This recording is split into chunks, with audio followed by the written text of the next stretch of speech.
বিসমিল্লাহির রহমানির রহিম। আমি আজকে আলোচনা করব বাংলাদেশ জামাত ইসলামীকে নিয়ে। বাংলাদেশ জামাত ইসলামী কিভাবে এত বড় দল হয়ে উঠলো। তো এই যে বড় দল হয়ে উঠলো, এই কথা বলার পরে হয়তো আপনারা ভাবতেছেন যে আমি তাদের সততা, তাদের পরাকাষ্ঠা, তাদের একত্ববোধতা এবং তাদের সাংগঠনিক অবকাঠামোর দক্ষতা এগুলো নিয়ে আলোচনা করবো। আসলে না, আমি এগুলো নিয়ে আলোচনা করবো না। আলোচনা করবো যে অন্য ইসলামী দলগুলো ছোট হয়ে যাওয়ার কারণেই এই জামাত ইসলাম বড় হয়ে উঠেছে। সেটা কিভাবে, সেটা আমি আপনাদেরকে বোঝাই দিই। জামাত ইসলাম মূলত প্রতিষ্ঠিত হয় 1941 সালে 26শে আগস্ট ব্রিটিশ ভারত অংশে, অর্থাৎ পাকিস্তানের ইসলামাবাদের লাহোর পার্কে এটি প্রতিষ্ঠিত হয়।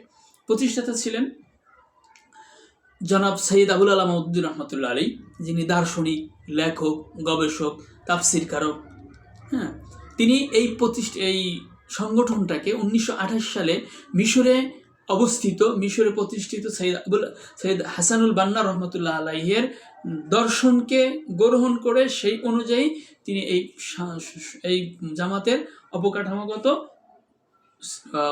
অবকাঠামোটাকে তারা তৈরি করেন এবং এখনও হাসানুল বান্নার অনেক প্রভাব জামাত ইসলামের মধ্যে আছে এবং সেই বই তারা পড়ান এবং সঈদ নুরসির বই পড়ান এবং আরও অনেক ইমাম গজ্জালি রহমতুল্লাহ আলাইহির বই পড়ান, আরও অনেক যারা ত্যাগের মহিমা ভাস্কর এমনদের বই পড়ান।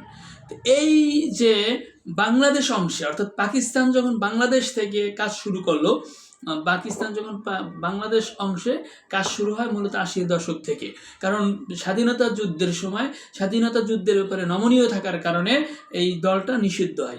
1975 সাল পর্যন্ত নিষিদ্ধ থাকে। এরপর 1975 সাল থেকে 1979 সালে স্বাভাবিকভাবে কার্যক্রম শুরু করে। এমনকি এই বাংলাদেশ অংশের যে আমির ছিলেন জনাব গোলাম আজম রহমতুল্লাহ আলী, উনি পাকিস্তান থেকে বাংলাদেশে ব্যাক করেন 80-এর দশকে।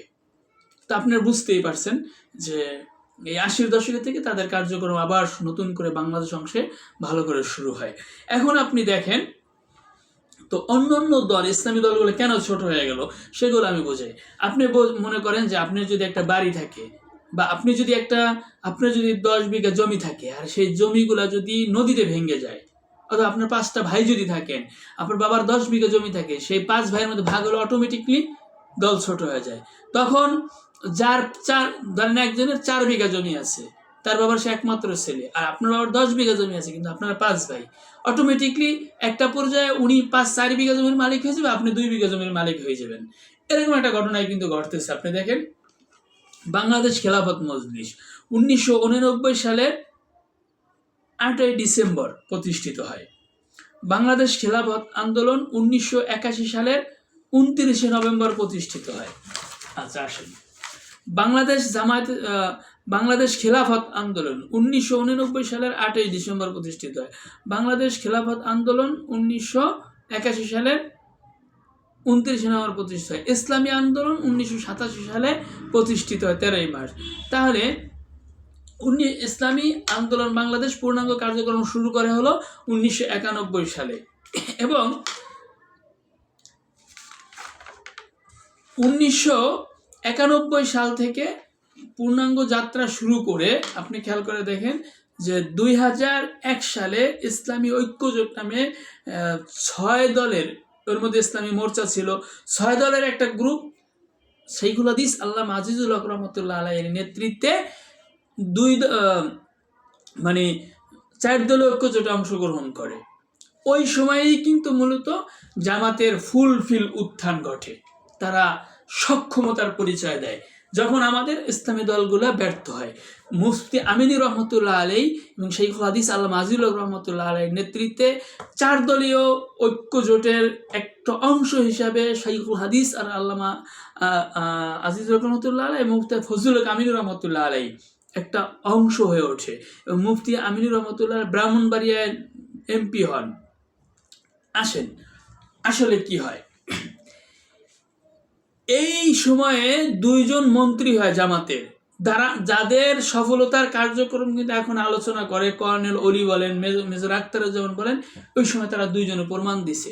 আপনি দেখেন, মতিউর রহমান নিজামী সাহেব এবং আলী হাসান মোহাম্মদ মুজাহিদ সাহেব, আল্লাহ তাদের জান্নাতবাসী করুক, তাদের সময়ে আল্লামা দেলোয়ার হোসেন সাইদির মতো ব্যক্তিকে মন্ত্রিত্ব দেওয়া হয় নাই।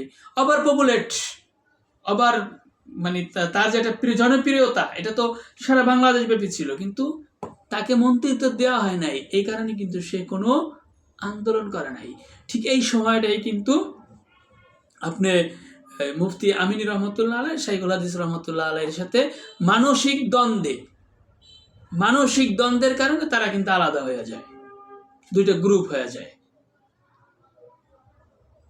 অথচ সম্পর্ক কিন্তু ছাত্র ওস্তাদ। আপনি হাফিজুর রহমতুল্লাহ আলাইয়ের দল দেখবেন, এটাও ভাঙছে কিন্তু তার শাগরিদরা বা তার একসাথে যারা কাজ করছে তারা। এবং এই যে ছোট ছোট যে ইসলামী দলগুলা হয়েছে, যেগুলা ওই 80-র দশকে প্রতিষ্ঠিত, এগুলা নিজেরাই করছে আবার নিজেরাই ভাঙছে। আপনি দেখেন 1946 সালে জমিয়ত ইসলাম প্রতিষ্ঠিত হয়। তো জমিয়ত ইসলাম শিব্বির আহমদ উসমানী রহমতুল্লাহ আলাইহির নেতৃত্বে প্রতিষ্ঠিত হয়। তো এই কিছু হওয়ার পরে আপনি দেখেন একই নামে খেলাফত মজলিস একাংশ, ইসলামী ঐক্যজোট একাংশের চেয়ারম্যান মুফতি আমিনী রহমতুল্লাহ আলাই, এই যে একটা কার্যক্রম, অর্থাৎ নিজেদেরকে নিজেরা ভেঙ্গে ফেলার যে কার্যক্রম, এই কার্যক্রমে হলো আস্থার সংকটে পড়ছে।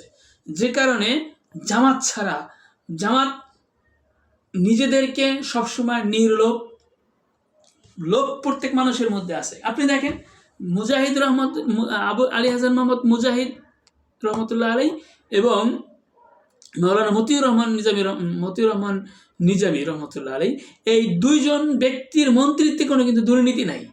ইভেন তাদেরকে এক মন্ত্রীর থেকে আর এক মন্ত্রিত্বে ট্রান্সফার করা হয়েছে, এতে কিন্তু তারা কোনো মানে করে নাই, স্ট্রাইক করে নাই যে আমি যাব না, তারা কিন্তু আনুগত্য দেখাইছে। ইভেন আল্লামা সাইদি রহমতুল্লাহ আলাইয়ের মতন একজন পপুলেশন পার্সন, সে কিন্তু বলে নাই যে আমাকে রেখে কেন তোমরা মন্ত্রিত্বে হারে দিলা। এবং একটা জিনিস খেয়াল করেন, সাইদি রহমতুল্লাহ আলাই এত বড় আলেম হওয়া সত্ত্বেও তিনি কিন্তু সবসময় নায়েবে আমির ছিলেন। কখনো কিন্তু আমির হওয়ার যে একটা টেন্ডেন্সি, যে কেন্দ্রীয় আমির হবেন, এটা কিন্তু তার মধ্যে ছিল না। তাহলে আমরা কি বুঝলাম? শাইখুল হাদিস আল্লামা আজিজুল হক রহমতুল্লাহ আলাই মুফতি আমিনুর রহমতুল্লাহ ছাত্র ওস্তাদ, হাফিজুর রহমতুল্লাহ আলাই বাংলাদেশের প্রথম 3জন আলেমের মধ্যে একজন, মোহাম্মদুল্লাহ হাফিজুর রহমতুল্লাহ আলাই, শামসুল হক ফরিদুর রহমতুল্লাহ আলাই এবং বড়কাটার বীরজিজুর রহমতুল্লাহ আলাই। তো এই যে মানে নিজেদেরকে নিজেরা ভেঙে ফেলেছে, এই নিজেদের ভেঙে ফেলার কারণেই কিন্তু তেনারা ছোট হয়ে গেছে, জামাত ইসলাম বড় হয়ে গেছে। আসেন জামাতের দক্ষতার কথা। এরপরে তো আপনি দেখতেছেন জামাত শিবিরের ছোট্ট একটা ছেলের সাথে, ছোট্ট একটা মানুষের সাথে কিন্তু যেমন তেমন আপনার যারা বড় আলেম আছে বা যারা আছে রাজনৈতিক ময়দানে কিন্তু লড়ে উঠতে পারে না। এই যে মনে করেন সাদিক কায়েম আসলে কি করলো? সাদিক কায়েম এদেরকে নিয়ে আমি আগামীকাল একটা ভিডিও বানাবো। তো আজকে আমি যেটা বুঝাইতে চাইতেছি যে মূলত ইসলামী দলগুলো নিজেদেরকে নিজেরা ভেঙ্গে টুকরো করে নিঃশেষ করে দিয়েছে। ঠিক তখন জামাত ইসলামী বাংলাদেশ নিজেদের সততা, পরাকাষ্ঠা, আনুগত্যতা, মানুষের পরোপকারী এবং বিভিন্ন অবকাঠামোগতভাবে তারা কিন্তু কি করছে, নিজেদেরকে দক্ষ করে তুলছে এবং তারা জনমনে একটা আস্থা অর্জন করছে। একটা জিনিস দেখেন, আমি কয়েকদিন আন্দোলনে গেলাম, তো নমিনেশন কার থেকে পাইছে? অমুকের থেকে নমিনেশন পাইছে, কিন্তু জামাতের নেতারা কিন্তু বলে না যে ডক্টর শফিকুর রহমানের থেকে নমিনেশন পাইছে, তারা কিন্তু বলে জামাতের থেকে পাইছে। এই জন্য কিন্তু জামাতেরটা মুখস্থ। দেখবেন অনেক মানুষ বলে ভোট দেবেন কাকে? মূর্খ মানুষকে, জামাতরে, অন্যান্য দলের নামই জানে না। তাহলে আমি যেটা বুঝাতে চাইছি যে নিজেরা নিজেদেরকে শেষ করে দিয়ে অন্য একটা দলকে বড় করে দিয়া তার সাথে লড়াই করে পারা যাবে না। নিজেরাই নিজেদের থেকে নিজেরাই শেষ। এবং এই যে নির্বাচনে বাংলাদেশের যে একটা পরাক্রমশালী, একটা শক্তিশালী একটা দল এবং নিজেদের যে সক্ষমতা প্রমাণ এবং সবার সাথে তাল মিলিয়ে চলতে পারে যে একটা দল, সেই দলটা কিন্তু জামাত ইসলামী নিজেদেরকে প্রুভ করে ফেলেছে। সুতরাং আমার গবেষণা আসছে, আমার চিন্তা চেতনা আসছে যে আসলে মূলত কি অন্যান্য ইসলামী দল গুলো নিজেদেরকে নিজেরা ভেঙে ফেলেছে বিভিন্ন স্বার্থের কারণে। হ্যাঁ, কখনো কখনো আম গাছে, কখনো জাম গাছে, কখনো নিজেরাই একটা দল করে ফেলেছে। সেটা দেখে নাই কে ছাত্র কে ওস্তাদ, ভালো লাগে নাই, একটা দল করে ফেলেছে। আপনি কিন্তু এটা জামাত ইসলাম পাবেন না। তাহলে আমি হয়তো বুঝাইতে পেরেছি কেন জামাত ইসলাম এত বড় হয়ে উঠলো, আর আপনারা আমরা কেন নিজেরা ছোট হয়ে উঠলাম, সেটা হয়তো বুঝাইতে পেরেছি। আল্লাহ তাআলা তৌফিক দান করুক, আমিন।